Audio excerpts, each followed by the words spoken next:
आपके देश के प्रधानमंत्री जी जिस हमारे देश के नहीं, हमारे भी प्रधानमंत्री हैं, हमारे भी प्रधानमंत्री हैं, हमारे हैं, बात खत्म हो रहा है। अध्यक्ष महोदय, अध्यक्ष महोदय, मैं फिर बोलता हूं अध्यक्ष महोदय, मैं तो आपको बहुत अच्छा मान रहा था कि आप ही मुझे बुलवा के गए थे।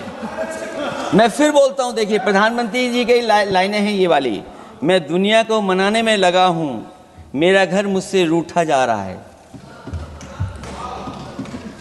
आखिरकार कौन रूठा हुआ है?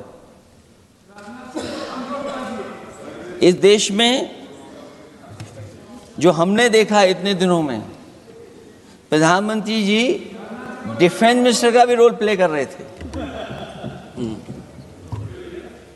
इसलिए जिस सड़क पर हमारे देश के प्रधानमंत्री जी हरकुलिस विमान से उतरे थे, वो हाईवे किसी ने डिजाइन किया था तो समाजवादी लोगों ने डिजाइन किया था। यूपी में तो डिजाइन हो गया एक और, लेकिन देश में क्यों नहीं ऐसी सड़कें बन रही जहां पर इमरजेंसी के समय पर एयरफोर्स इसको इस्तेमाल कर सके?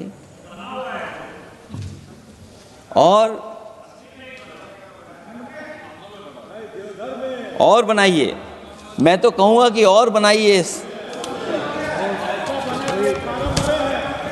और बनाइए, मैं तो कह रहा हूं। और जिस तरीके से हमारी सेना ने जो मुकाबला किया है, सीज फायर के बाद भी ड्रोन आ रहे थे, ये भी सरकार को स्वीकार करना पड़ेगा। आखिरकार सवाल ये है हमारा कि सीज फायर किसके दबाव में किया है और सीज फायर क्यों किया जब हमारी फौज पीओके को भी ले लेती और पाकिस्तान के भी।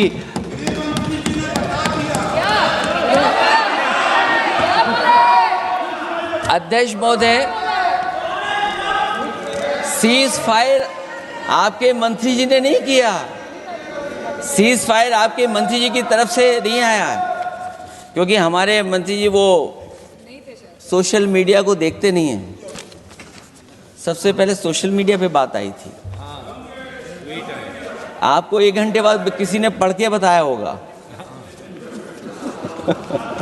इसलिए अध्यक्ष महोदय, मैं केवल इतना कहना चाहता हूं अपनी बात खत्म करते हुए, आखिरकार इंटेलिजेंस फेलियर की जिम्मेदारी किसकी है? हमारे भारत का क्षेत्रफल कितना 2014 में था और आज क्षेत्रफल क्या है? और लगातार इनकी सरकार में आतंकवादी घटनाएं क्यों हो रही हैं? और हमारे देश को खतरा पाकिस्तान से तो है ही है,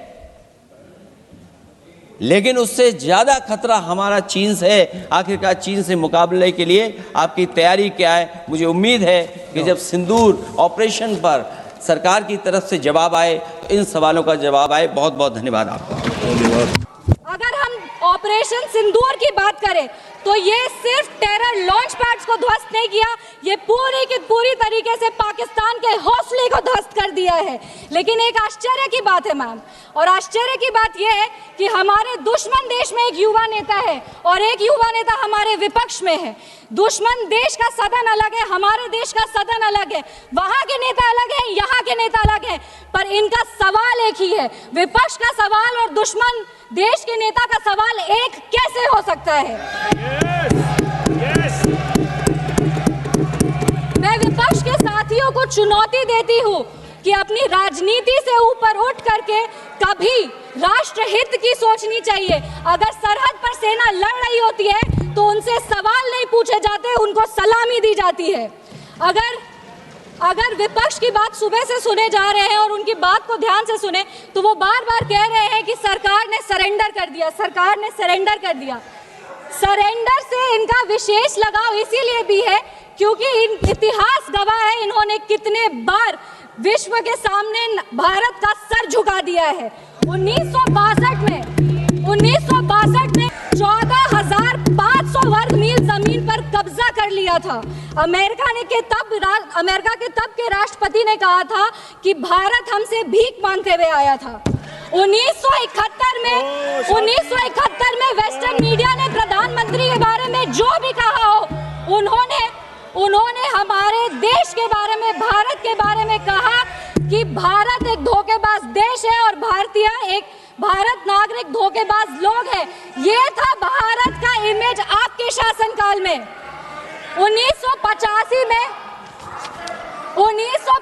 में CIA के क्लासिफाइड रिपोर्ट्स है कि विदेशी तंत्र भारत की सरकार को चलाती थी। इनसे जवाब मांगिए।